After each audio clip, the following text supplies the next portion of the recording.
英国去年试办一礼拜休困3天哦，效果是阁袂歹。虽然国内毛民众伫公共政策网络平台发起联署，望讲互咱台湾真做是亚洲头一个一礼拜休困3天的国家。联署已经达到门槛，政府就必须爱回应。早起劳动部表示讲，因为牵涉的单位是真侪，会做伙做过讨论，才阁回应。行政院副院长郑文灿是表示讲，政府会针对全世界发展的趋势，向提案的公民照实来报告。逐天上下班是台湾人日常的画面。2021年台湾平均年总工时高达2000点钟，是全球第4高。有公民伫公共政策网络平台发起联署，希望让台湾成做亚洲第一个一礼拜休困3天的国家。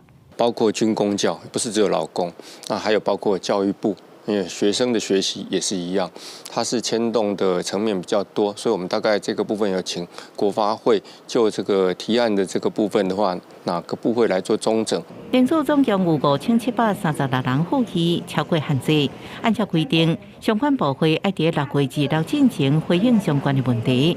不过，后面部分企业一礼拜休困3天，台湾各行各业感觉是对得的。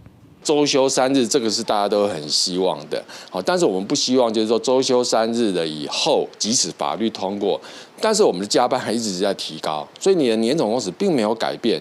比一礼拜休困3天，劳团认为劳动相关单位是不是落实超时加班这查核更加重要。上总是认为，一礼拜休困3天对各行各业类别南北落差拢影响，短期之内较无法度达成讨论变形工时这配套更加实际。找不到劳工在周休3日的话，那就大家都不用上工了哈。周休3日的时候，相关的这些配套措施应该也要具备。企业这边甲劳工团体角度无同，行政院副院长郑文灿为真保留回应。目前亚洲也无任何国家有一礼拜休困3天的政策推广。政府会根据实际情形，将全世界发展的趋势向提案的公民报告。记者综合报道。